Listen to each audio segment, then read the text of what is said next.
ಸ್ನೇಹಿತರೆ, ಎಲ್ಲ ಕಡೆ ಈಗ ಗ್ಯಾಸ್ ಇಲ್ಲ ಸಿಗುತ್ತೋ ಇಲ್ವೋ, 1,500 ಹೇಳ್ತಿದ್ದಾರೆ, 2,000 ಹೇಳ್ತಿದ್ದಾರೆ, ಇಲ್ಲ ಗೌರ್ಮೆಂಟ್ ಮೆಸೇಜ್ ಕಳಿಸಿದೆ ಏನು ಇಲ್ವಂತೆ, ಅವ್ರು ಹೇಳ್ತಿದ್ದಾರೆ ಪೂರಾ ಖಾಲಿ ಆಯ್ತಂತೆ. ಈ ಚರ್ಚೆ ನೀವು ನೋಡ್ತಿರ್ಬೋದು. ಅಷ್ಟಕ್ಕೂ ಯಾವತ್ತಾರು ಯೋಚನೆ ಮಾಡಿದ್ದೀರಾ ಸ್ನೇಹಿತರೆ, ಆ ಗ್ಯಾಸ್ ಎಲ್ಲಿರುತ್ತೆ? ಆ ಕಬ್ಬಣದ ಸಿಲಿಂಡರ್ ಒಳಗಡೆ ಬಂದು ಸೇರ್ಕೊಳ್ಳೋದು ಹೇಗೆ? ಹಾಗೆ ಪೈಪಲ್ಲಿ ಬಂದು ನಿಮ್ಮ ಸ್ಟವ್ಗೆ ಬಂದು ಭಗ್ಗಂತ ಬೆಂಕಿ ಹೊತ್ಕೊಂಡು ಉರಿಯೋದು ಹೇಗೆ? ಏನದು? ಅದ್ರ ಕೆಮಿಕಲ್ ಕಾಂಪೋಸಿಷನ್ ಏನು? ಅದ್ರ ಬೆಂಕಿ ಹತ್ಕೊಳಕಂಥದ್ದು ಏನಿರುತ್ತೆ ಅದರಲ್ಲಿ? ಎಲ್ಲ ಕಡೆ ಇರುತ್ತಲ್ಲ ಗಾಳಿ, ಸುಮ್ಮನೆ ಗಿರಿದಾಗ ಏನು ಬೆಂಕಿ ಏನು ಬರಲ್ಲ. ಅದ್ರೊಳಗಿಂದ ಸಿಲಿಂಡರ್ ಒಳಗಿಂದ ಮಾತ್ರ ಅದು ಕಣ್ಣಿಗೆ ಕಾಣದೇ ಇರೋ ಗಾಳಿ ಬಂದ ತಕ್ಷಣ ಅದಕ್ಕೆ ಬೆಂಕಿ ಹತ್ಕೊಳ್ಳೋದು ಹೇಗೆ? ಅಂಥದ್ದು ಏನಿರುತ್ತೆ ಅದರಲ್ಲಿ? ಅದು ಉತ್ಪತ್ತಿ ಆಗೋದು ಹೇಗೆ? ಈ ರೋಚಕ ವಿಚಾರವನ್ನ ಪ್ರತಿಯೊಬ್ರು ಬಳಸು, ಆದ್ರೆ ತುಂಬಾ ಜನಕ್ಕೆ ಐಡಿಯಾನೇ ಇಲ್ದಿರೋ ಈ ವಿಚಾರವನ್ನ ಡೀಟೇಲ್ ಆಗಿ ಎಕ್ಸ್ಪ್ಲೇನ್ ಮಾಡ್ತಾ ಹೋಗೋ ಪ್ರಯತ್ನ ಪಡ್ತೇವೆ. ಇದರಲ್ಲಿ ನೀವು ಅಂದುಕೊಂಡಿರೋದಕ್ಕಿಂತ ಹೆಚ್ಚಿನ ವೆರೈಟಿಗಳಿವೆ, ಅದನ್ನು ಕೂಡ ನಿಮಗೆ ವಿವರಿಸ್ತೀವಿ ನೀಟಾಗಿ. ಕಡೆ ತನಕ ಮಿಸ್ ಮಾಡಿದೆ ನೋಡಿ, ಪ್ರತಿಯೊಬ್ಬರಿಗೂ ಶೇರ್ ಮಾಡಿ ಇದನ್ನ. ನೀವು ನೋಡ್ತಾ ಇದ್ದೀರಾ ಮಸ್ತ್ ಮಗ ಚಾನಲ್, ನಾನು ಅಮರ್ ಪ್ರಸಾದ್. ಪೆಟ್ರೋಲ್ ಕಳ್ಳತನದಿಂದ ಹುಟ್ಟುತ್ತಾ LPG.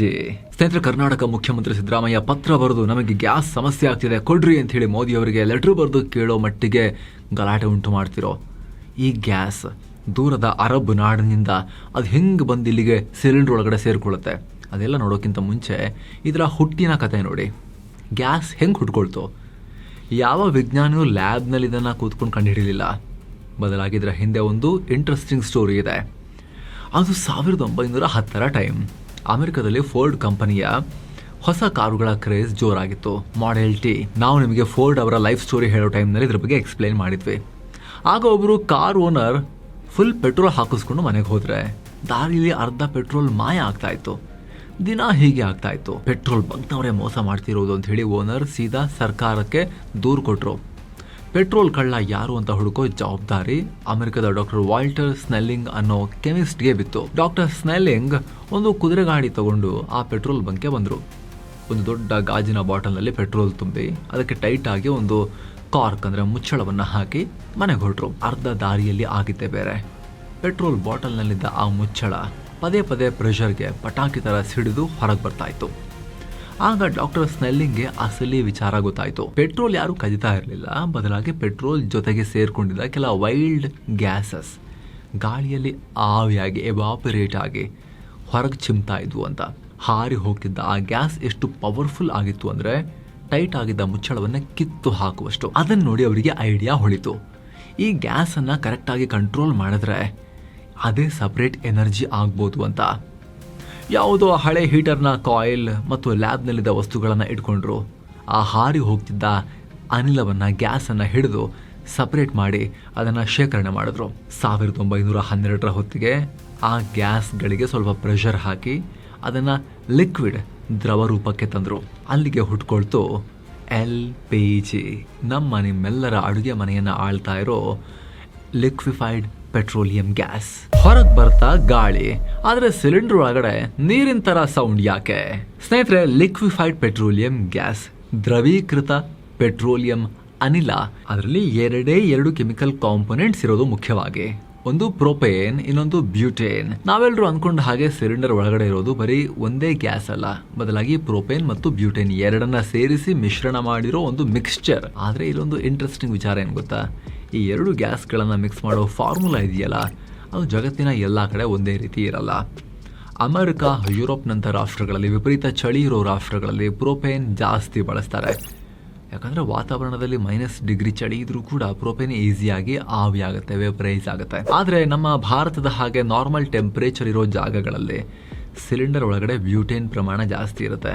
ಅಂದರೆ ಸುಮಾರು 60% ಬ್ಯೂಟೇನ್, 40% ಪ್ರೊಪೇನ್ ಇರುತ್ತೆ. ಈಗ ನಿಮ್ಮ ಮೈಂಡ್ಗೆ ಒಂದು ಕ್ವಶನ್ ಬರುತ್ತೆ, ಇದಕ್ಕೆ ಗ್ಯಾಸ್ ಅಂತ ಕರೀತಾರೆ, ಅನಿಲ, ಗಾಳಿ ಅಂತ ಕರೀತಾರೆ.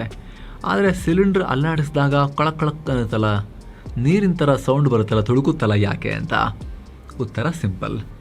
ಈ ಗ್ಯಾಸ್ಗೆ ಸ್ವಲ್ಪ ಪ್ರೆಷರ್ ಕೊಟ್ಟರೆ ಸಾಕು, ಅದು ನೀರಾಗುತ್ತೆ, ಲಿಕ್ವಿಡ್ ಆಗಿ ಬದಲಾಗುತ್ತೆ. ಗ್ಯಾಸ್ ರೂಪದಲ್ಲಿದ್ದಾಗ ಒಂದು ಇಡೀ ರೂಮನ್ನು ತುಂಬಿಕೊಳ್ಳುವಷ್ಟು ಹರಡಿಕೊಳ್ಳೋ ಈ ಅನಿಲವನ್ನು ಒಂದು ಸಣ್ಣ ಸಿಲಿಂಡರ್ ಒಳಗಡೆ ತುರುಕಬೇಕು ಅಂತ ಹೇಳಿದ್ರೆ, ಇಡೀ ನಿಮ್ಮ ತಿಂಗಳಿಗೆಲ್ಲ ಅಡುಗೆ ಮಾಡುವಷ್ಟು ಶಕ್ತಿಯನ್ನು ಸಿಲಿಂಡರ್ ಒಳಗಡೆ ತುಂಬಬೇಕು ಅಂದರೆ ಅದನ್ನು ಪ್ರೆಷರ್ ಹಾಕಿ ಲಿಕ್ವಿಡ್ ಮಾಡಿ ಒಳಗೆ ತುಂಬಬೇಕು. ಸ್ನೇಹಿತರೆ, 1 ಲೀಟರ್ ಲಿಕ್ವಿಡ್ LPGಯನ್ನು ನೀವು ಗಾಳಿಗೆ ಬಿಟ್ಟರೆ ಅದು ಬರೋಬ್ಬರಿ 250 ಲೀಟರ್ ಗ್ಯಾಸ್ ಆಗಿ ಎಕ್ಸ್ಪ್ಯಾಂಡ್ ಆಗುತ್ತೆ. ಅದಕ್ಕೆ ಅದನ್ನ ಸಿಲಿಂಡರ್ನಲ್ಲಿ ದ್ರವ ರೂಪದಲ್ಲಿ ಸ್ಟೋರ್ ಮಾಡ್ತಾರೆ. ಆದರೆ ಸೇಫ್ಟಿಗಾಗಿ ಸಿಲಿಂಡರ್ ಒಳಗಡೆ ಫುಲ್ ತುಂಬಲ್ಲ, 80-85% ಮಾತ್ರ ತುಂಬಿ ಲಿಕ್ವಿಡ್ ತುಂಬಿ ಉಳಿದ ಜಾಗವನ್ನ ಖಾಲಿ ಬಿಟ್ಟಿರ್ತಾರೆ. ಯಾಕಂದ್ರೆ ಬೇಸಿಗೆಯಲ್ಲಿ ಟೆಂಪರೇಚರ್ ಜಾಸ್ತಿ ಆದಾಗ ಗ್ಯಾಸ್ ಎಕ್ಸ್ಪ್ಯಾಂಡ್ ಆಗೋಕೆ ಜಾಗ ಬೇಕು ಅನ್ನೋ ಕಾರಣಕ್ಕೋಸ್ಕರ. ಇನ್ನೊಂದು ಮೇನ್ ವಿಚಾರ ಅಂದ್ರೆ ಈ ಪ್ಯೂರ್ LPG ಯಾವುದೇ ವಾಸನೆ ಇರೋದಿಲ್ಲ. ಇದು ಕಂಪ್ಲೀಟ್ಲಿ ಕಲರ್ಲೆಸ್ ಮತ್ತು ಆರ್ಡರ್ಲೆಸ್. ಆದ್ರೆ ಮನೆಯಲ್ಲಿ ಗ್ಯಾಸ್ ಓಪನ್ ಇಟ್ಟು ಅಥವಾ ಲೀಕ್ ಆಗಿ ಅನಾಹುತ ಆಗೋ ತನಕ ಗೊತ್ತಾಗದೆ ಇದ್ರೆ ಪ್ರಾಬ್ಲಮ್ ಆಗುತ್ತಲ್ವಾ. ಅದಕ್ಕೋಸ್ಕರ ನಿಮಗೆ ಗೊತ್ತಾಗಲಿ ಅಂತ ಸೇಫ್ಟಿಗೋಸ್ಕರ ಅದಕ್ಕೆ ಈಥೈಲ್ ಮಾರ್ಕ್ಯಾಪ್ಟನ್ ಅನ್ನೋ ಕೆಮಿಕಲ್ ಸೇರಿಸಿರ್ತಾರೆ. ಗಬ್ಬುನಾಥ ಬರ್ತಾ ಇರುತ್ತೆ ಅದು. ಅದಕ್ಕೆ ಅಪ್ಪಿತಪ್ಪಿ ಸ್ಟವ್ನಲ್ಲಿ ಗ್ಯಾಸ್ ಓಪನ್ ಮಾಡಿ ನಿಮಗೆ ಲೈಟರ್ ಆನ್ ಮಾಡೋದು ಸ್ವಲ್ಪ ಸರಿಯಾಗಿ ಬಂದಿಲ್ಲ ಅಂದ್ರೂ ಕೂಡ ಕೊಳೆತ ಬೆಳ್ಳುಳ್ಳಿ ತರ ಘಾಟು ಮನೆ ತುಂಬಾ ತುಂಬಿಕೊಳ್ಳೋದು ಅದರಿಂದಾಗಿನೇ. ಈಗ ನಿಮ್ಗೊಂದು ಪ್ರಶ್ನೆ ಮೂಡುತ್ತೆ, ಸಿಲಿಂಡರ್ ಒಳಗಡೆ ಲಿಕ್ವಿಡ್ ಆಗಿರುವಂತ ಆ ಗ್ಯಾಸ್ ನಾವಲ್ಲಿ ರೆಗ್ಯುಲೇಟರ್ ಆನ್ ಮಾಡಿದ ತಕ್ಷಣ ಬರ್ನರ್ ಅಲ್ಲಿ ಸ್ಟವ್ ಅಲ್ಲಿ ಗಾಳಿಯಾಗಿ ಹೊರಗೆ ಬರೋದು ಹೇಗೆ ಅಂತ ನೀವು ಕೇಳ್ಬೋದು. ಅಗೇನ್ ಇಲ್ಲಿ ಸೈನ್ಸ್ ಮತ್ತೆ ಫಿಸಿಕ್ಸ್ ಇದೆ ಸ್ನೇಹಿತರೆ. ಅದು ಹೇಗಾಗುತ್ತೆ ಅಂತ ಹೇಳಿದ್ರೆ ಹೈ ಪ್ರೆಷರ್ನಿಂದಾಗಿ ಅದು ಗ್ಯಾಸ್ ಲಿಕ್ವಿಡ್ ರೂಪದಲ್ಲಿ ಒಳಗಡೆ ತುಂಬಿಟ್ಟಿರ್ತಾರಲ್ವಾ ಸಿಲಿಂಡರ್ ಒಳಗಡೆ. ನೀವು ಆನ್ ಮಾಡಿದ ತಕ್ಷಣ ಅಲ್ಲೊಂದು ಮ್ಯಾಜಿಕ್ ನಡೆಯುತ್ತೆ ಅಥವಾ ಸೈನ್ಸ್ ನಡೆಯುತ್ತೆ ನೋಡಿ. ವಾಟರ್ ನೀರು ಕುದಿಯೋಕೆ ಎಷ್ಟು ಡಿಗ್ರಿಯಲ್ಲಿ ಕುದಿಯುತ್ತೆ? 100 ಡಿಗ್ರಿಯಲ್ಲಿ ನೀರು ಕುದಿಯುತ್ತೆ. ನಿಮಗೆ ಗೊತ್ತು, ಕುದಿಯುವ ಬಿಂದು ಬಾಯ್ಲಿಂಗ್ ಪಾಯಿಂಟ್ ಗೊತ್ತದೆ ನಿಮಗೆ ವಾಟರ್ದು 100 ಡಿಗ್ರಿ ಸೆಲ್ಸಿಯಸ್. ಆದರೆ ಸ್ನೇಹಿತರೆ ಈ ಲಿಕ್ವಿಡ್ ಪೆಟ್ರೋಲಿಯಂ ಗ್ಯಾಸ್ ಇದೆಯಲ್ಲ ಅದು ಕುದಿಯೋಕೆ ಆ ಕುದಿಯೋ ಬಿಂದು ಎಷ್ಟು ಗೊತ್ತಾ? -42 ಡಿಗ್ರಿ ಸೆಲ್ಸಿಯಸ್. -42 ಬಂದರೂ ಕೂಡ ಅದು ಆ ಟೆಂಪ್ರೇಚರ್ ತಾಗೋದು ಕೂಡಲೇ ಅದು ಬಾಯ್ಲ್ ಆಗುತ್ತೆ. ಆದರೆ ರೂಮ್ ಟೆಂಪ್ರೇಚರ್ ಎಷ್ಟು ಸಾಮಾನ್ಯವಾಗಿ 28, 30, 31 ಈ ಥರ ಇರುತ್ತಲ್ವಾ ಆಯಾ ಊರಿನ ತಾಪಮಾನಕ್ಕೆ ತಕ್ಕ ಹಾಗೆ. ಮತ್ತು ಬೇಸಿಗೆನ ಮಳೆಗಾಲನ ಅದಕ್ಕೆ ತಕ್ಕ ಹಾಗೆ. ಎಂಥ ಚಳಿಗಾಲ ಅಂದರೂ 15 ಡಿಗ್ರಿ 10 ಡಿಗ್ರಿ ಆ ಥರ ಇದ್ದೇ ಇರುತ್ತಲ್ವ ನಮಗೆ ಸೌತ್ ಇಂಡಿಯಾದಲ್ಲಿ. ಕಾಶ್ಮೀರಕ್ಕೆ ಹೋದರೂ ಕೂಡ -42 ಏನು ಹೋಗುತ್ತಾ? ಇಲ್ಲ ಅಲ್ವಾ. ಸೊ ಏನಾಗುತ್ತೆ, ಇಲ್ಲಿ ರೆಗ್ಯುಲೇಟರ್ಲಿ ಅದನ್ನು ತಿರುಗಿಸಿದ ತಕ್ಷಣ ಸಿಲಿಂಡರ್ ಒಳಗಡೆ ಅನಿಲ ತುಂಬಿರುತ್ತಲ್ಲ ಅದರ ಮೇಲ್ಭಾಗದಲ್ಲಿ ಸ್ವಲ್ಪ ಪ್ರೆಷರ್ ಡ್ರಾಪ್ ಆಗುತ್ತೆ. ಆ ಟೈಮ್ನಲ್ಲಿ ಆ ಸಿಲಿಂಡ್ರಲ್ಲಿ ಇರುವಂಥ ಗ್ಯಾಸ್ನ ಮೇಲ್ಭಾಗದ ಒಂದಷ್ಟು ಲಿಕ್ವಿಡ್ ಪೆಟ್ರೋಲಿಯಂ ಗ್ಯಾಸ್ ಕುದ್ದು ಆವಿಯಾಗಿ ಪೈಪ್ನಲ್ಲಿ ಟ್ರಾವೆಲ್ ಆಗಿ ಹೊರಗೆ ಬಂದು ನಿಮಗೆ ಗ್ಯಾಸ್ ಬರ್ನ್ ಆಗುತ್ತೆ. ನೀವು ಕಡ್ಡಿಗಿರಿದ ತಕ್ಷಣ ಅಥವಾ ಈ ಲೈಟರ್ಗಿರಿದ ತಕ್ಷಣ ಅದು ಬರ್ನ್ ಆಗುತ್ತೆ. ಹಾಗೆ ಆ ಪ್ರಾಸೆಸ್ ಕಂಟಿನ್ಯೂಸ್ಲಿ ಆಗ್ತಾ ಇರುತ್ತೆ. ಮೇಲ್ಭಾಗದ್ದು ಮಾತ್ರ ಆ ರೀತಿ ಆಗಿ ನಿಮಗೆ ಸಪ್ಲೈ ಆಗ್ತಾ ಇರುತ್ತೆ ಗ್ಯಾಸ್ ಇರುವಷ್ಟು ಹೊತ್ತು ಸಿಲಿಂಡರ್ನಲ್ಲಿ. ಡೈರೆಕ್ಟ್ ಗಣಿ ತೋಡಿ ತೆಗಿಯಕ್ಕಾಗಲ್ವಾ?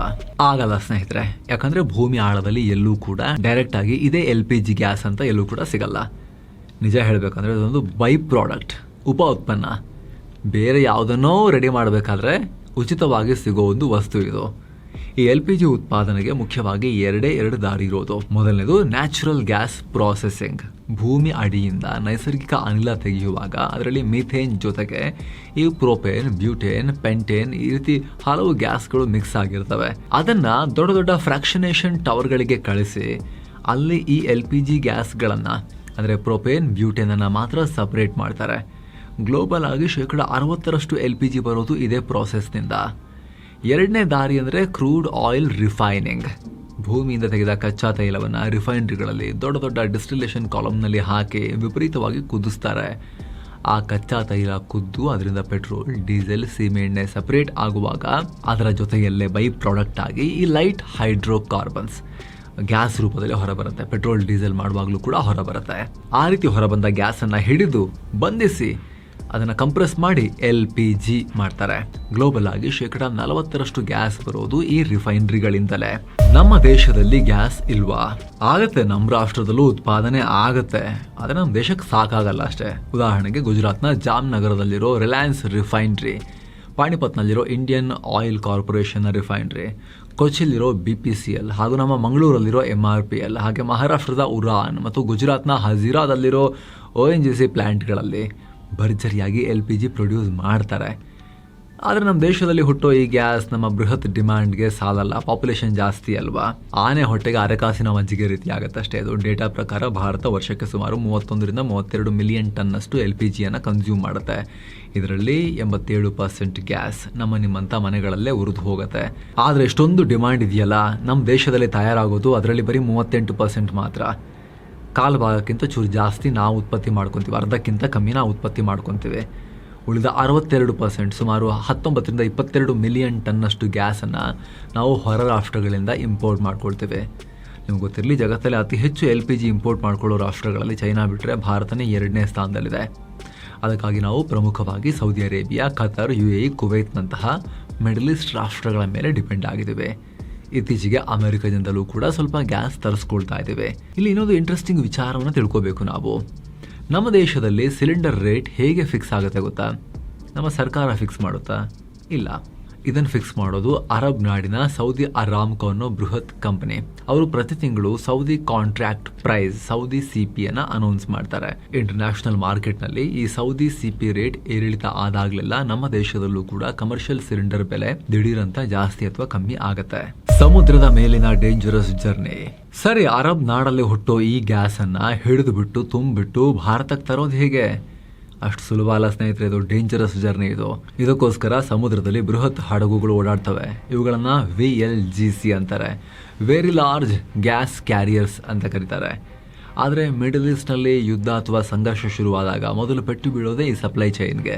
ಯಾಕಂದ್ರೆ ಈ ಗ್ಯಾಸ್ ತುಂಬಿರೋ ಹಡಗುಗಳು ಪಾಸ್ ಆಗಬೇಕಾಗಿರೋದು ಬಹಳ ಸೂಕ್ಷ್ಮವಾದ ಹಾರ್ಮುಜ್ ಜಲಸಂಧಿ ಮೂಲಕ ಅಥವಾ ಕೆಂಪು ಸಮುದ್ರದ ಮೂಲಕ. ನೀವು ಕಳೆದ ವರ್ಷ ನ್ಯೂಸಲ್ಲಿ ನೋಡಿರ್ಬೋದು, ಕೆಂಪು ಸಮುದ್ರ ಭಾಗದಲ್ಲಿ ಹೂತಿ ಬಂಡುಕೋರರ ಕಾಟದಿಂದ ಕಮರ್ಷಿಯಲ್ ಹಡಗುಗಳ ಓಡಾಟಕ್ಕೆ ಕಷ್ಟ ಆಗ್ತಿದೆ ಅಂತ ಹೇಳಿ. ಈಗ ಇರಾನ್ ಜೊತೆ ಅಮೆರಿಕದ ಯುದ್ಧ ನಡೀತಾ ಇದೆ. ಇಡೀ ಸಮುದ್ರ ಮಾರ್ಗವೇ ಹೈ ರಿಸ್ಕ್ ಝೋನ್ ಆಗಿದೆ. ಇದರಿಂದ ಸಪ್ಲೈ ಚೈನ್ ಅಲ್ಲಿ ಪ್ರಾಬ್ಲಮ್ ಆಗಿದೆ. ಗ್ಯಾಸ್ ತುಂಬಿರೋ ಹಡಗುಗಳು ಅಲ್ಲಿಂದ ಮೂವ್ ಆಗ್ತಾ ಇಲ್ಲ. ಹಾಗಾಗಿ ನಮ್ಮಲ್ಲೂ ಕೂಡ ಗ್ಯಾಸ್ ಸಿಲಿಂಡರ್ ಖರೀದಿ ಮಾಡೋಕೆ ಕಂಡೀಷನ್ಸ್ ಆಗ್ತಾ ಇದ್ದಾರೆ. ನಿಮಗೆಲ್ಲ ಮೆಸೇಜ್ ಕಳಿಸಿದ್ದಾರೆ, ಸ್ಟಾಕ್ ಇದೆ, ತಲೆ ಕೆಡಿಸ್ಕೋಬೇಡಿ ಅಂತ ಹೇಳಿ. ಆದ್ರೆ ಬುಕ್ ಮಾಡಕ್ ಹೋದ್ರೆ 25 ದಿನ ಗ್ಯಾಪ್ ಕೊಡಬೇಕು, ಬ್ಯಾಕ್ ಟು ಬ್ಯಾಕ್ ಬುಕ್ ಮಾಡಂಗಿಲ್ಲ ಅಂತ ಹೇಳಿ ನಿರ್ಬಂಧ ಹಾಕಿ ಇನ್ನು ಹಲವಾರು ನಿರ್ಬಂಧಗಳನ್ನ ಹಾಕಿದ್ದಾರೆ. ಕೆಲವರು ಅರ್ಜೆಂಟಿ ಗ್ಯಾಸ್ ಸಿಲಿಂಡರ್ ಬೇಕು, ಅಲ್ಲಿ ಕೇಳೋಣ ಅಂತ ಬ್ಲಾಕ್ ಮಾರ್ಕೆಟ್ ಅಲ್ಲಿ ನೋಡಿದ್ರೆ ಅಲ್ಲಿ 1,500 ರೂಪಾಯಿ, 1,800 ರೂಪಾಯಿ ಡಬಲ್ ರೇಟ್ ನಲ್ಲಿ ಮಾರೋಕೆ ಆಲ್ರೆಡಿ ಶುರು ಮಾಡಿದ್ದಾರೆ.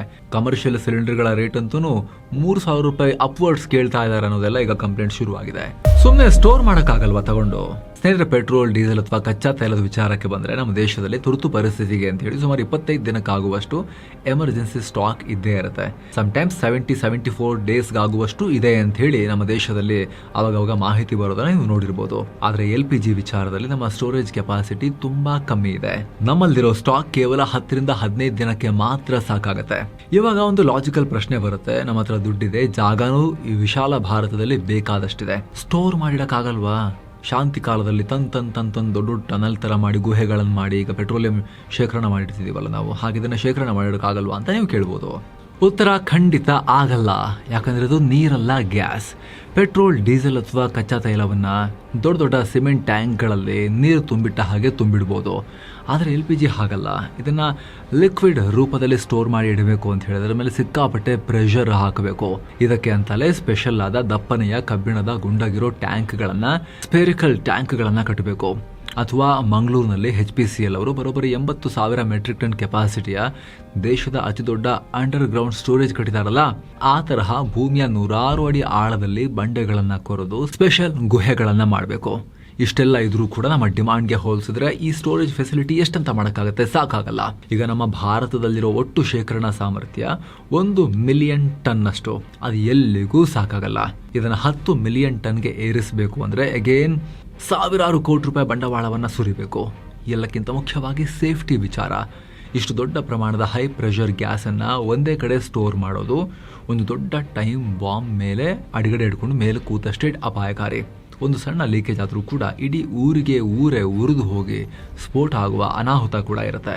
ಅದೇ ಕಾರಣಕ್ಕೆ ನಮ್ಮಲ್ಲಿ ವಿದೇಶಗಳಿಂದ ಆಮದು ಮಾಡಿಕೊಂಡ ತಕ್ಷಣ ಅದನ್ನ ಬಾಟ್ಲಿಂಗ್ ಪ್ಲಾಂಟ್ಗೆ ಕಳಿಸಿ ಸಿಲಿಂಡರ್ಗೆ ತುಂಬಿ ಬೇಗ ಹಂಚಿಬಿಡ್ತಾರೆ. ಒಂದೇ ಕಡೆ ಅದನ್ನ ಪ್ರೆಷರೈಸ್ಡ್ ಸಿಚುವೇಶನ್ ಅಲ್ಲಿ ಇಡಕ್ ಬಿಡೋದಿಲ್ಲ. ಕೂಡಲೇ ಡಿಸ್ಟ್ರಿಬ್ಯೂಟ್ ಮಾಡ್ತಾರೆ, ಸಣ್ಣ ಸಿಲಿಂಡರ್ಗೆ ಹಾಕ್ಬಿಡ್ತಾರೆ. ಬೇಗ ಡಿಸ್ಟ್ರಿಬ್ಯೂಟ್ ಆಗಲಿ, ಒಂದೇ ಕಡೆ ಪ್ರೆಷರ್ ಕ್ರಿಯೇಟ್ ಆಗಬಾರ್ದು ಅಂತ ಹೇಳಿ. ಇಮ್ಯಾಜಿನ್ ಮಾಡಿ, ಇಡೀ ಭಾರತಕ್ಕಾಗೋ ಗ್ಯಾಸ್ ಅಷ್ಟು ದೊಡ್ಡದೊಂದು ಸಿಲಿಂಡರಲ್ಲಿ ತುಂಬಿಟ್ರೆ ಹೆಂಗಿರುತ್ತೆ ಅಂತ ಹೇಳಿ. ಆವಾಗವಾಗ ಮನೆಗಳೆಲ್ಲ ಉದುರೋಗಿದ್ದಾವೆ ಗೊತ್ತಾ ನಿಮಗೆ? ಸಿಲಿಂಡರ್ ಬ್ಲಾಸ್ಟ್ ಆಗಿ, ಅಡುಗೆ ಏನಿಲ್ಲ ಸಿಲಿಂಡರ್ ಬ್ಲಾಸ್ಟ್ ಆಗಿ ಮನೆಗಳೆಲ್ಲ ಉದುರು ಹೋಗಿರ್ತವೆ. 2 ಮನೆಯೆಲ್ಲ ಬಿದ್ದೋಗಿದ್ದಾವೆ ಒಂದೊಂದು ಸಿಲಿಂಡರ್ ಬ್ಲಾಸ್ಟಿಂದ. ಇಮ್ಯಾಜಿನ್ ಮಾಡಿ ದೊಡ್ಡ ಸೈಜ್ ಸಿಲಿಂಡರ್ ಆದರೆ ಏನಾಗುತ್ತೆ ಅಂತ ಹೇಳಿ. ಇಡೀ ಭಾರತಕ್ಕೆ ಬೇಕಾಗಿರೋ ಗ್ಯಾಸ್ 4-5 ಸಿಲಿಂಡರ್ ತುಂಬಿಟ್ರೆ ಏನಾಗುತ್ತೆ ಅಂತ ಹೇಳಿ, ಅಪ್ಪಿತಪ್ಪಿ ಅನಾಹುತ ಆದರೆ. ಹಾಗಾಗಿ ಹಡಗು ಬಂದು ನಿಂತ ತಕ್ಷಣ ಕೂಡಲೇ ಸಿಲಿಂಡರ್ಗೆ ಅವರು ಅದನ್ನು ತುಂಬಿಡ್ತಾರೆ. ಬಾಟ್ಲಿಂಗ್ ಪ್ಲಾಂಟ್ ಕಳಿಸಿ ಸಿಲಿಂಡರ್ ತುಂಬಿಟ್ಟು ಎಲ್ಲ ಕಡೆ ಡಿಸ್ಟ್ರಿಬ್ಯೂಟ್ ಮಾಡ್ತಾರೆ. ದೂರ ಚದುರಿಸ್ತಾರೆ, ಅದನ್ನು ಒಂದೇ ಕಡೆ ಇಡಲ್ಲ. ಇದೇ ಕಾರಣಕ್ಕೆ ಸ್ನೇಹಿತರೆ, ಹಡಗು ಮೂವ್ ಆಗೋದು ಸ್ಟಾಪ್ ಆದ ತಕ್ಷಣ ಆ ಹೊರ್ಮುಜ್ ಸ್ಟ್ರೈಟ್ನಲ್ಲಿ ಭಾರತದಲ್ಲಿ ಗ್ಯಾಸ್ ಟ್ರಬಲ್ ಶುರು ಆಗುತ್ತೆ, ಗ್ಯಾಸ್ನ ಕೊರತೆ ಉಂಟಾಗುತ್ತೆ. LPG, LNG, CNG, PNG ಇವೆಲ್ಲ ಏನು ಸ್ನೇಹಿತರೆ? ಅಡುಗೆ ಮನೆ ಸಿಲಿಂಡರ್ನಲ್ಲಿ ಇರೋದು LPG, ಲಿಕ್ವಿಫೈಡ್ ಪೆಟ್ರೋಲಿಯಂ ಗ್ಯಾಸ್, ಇರೋದು ಪ್ರೊಪೇನ್ ಮತ್ತು ಬ್ಯೂಟೇನ್. ಇದು ಗಾಳಿಗಿಂತ ಭಾರ, ಹೆವಿಯರ್ ದನ್ ಏರ್. ಇನ್ನು ವಿದೇಶಗಳಿಂದ ಹಡಗುಗಳಲ್ಲಿ ತರ್ತಾರಲ್ಲ, ಅದು LNG, ಲಿಕ್ವಿಫೈಡ್ ನ್ಯಾಚುರಲ್ ಗ್ಯಾಸ್. ಅಂದರೆ ನ್ಯಾಚುರಲ್ ಗ್ಯಾಸ್ ಅಥವಾ ಮೀಥೇನ್. ಇದನ್ನು ಬರೋಬ್ಬರಿ -160 ಡಿಗ್ರಿಗೆ ಕೂಲ್ ಮಾಡಿ ಲಿಕ್ವಿಡ್ ರೂಪದಲ್ಲಿ ಹಡಗಿಗೆ ತುಂಬಿಕೊಂಡು ತಗೊಂಡ್ಬರ್ತಾರೆ. ಅದೇ ಗ್ಯಾಸನ್ನು ಹೈ ಪ್ರೆಷರ್ನಲ್ಲಿ ಕಾರ್, ಬಸ್, ಆಟೋಗಳಿಗೆ ತುಂಬಿದ್ರೆ ಅದುವೇ CNG, ಕಂಪ್ರೆಸ್ಡ್ ನ್ಯಾಚುರಲ್ ಗ್ಯಾಸ್.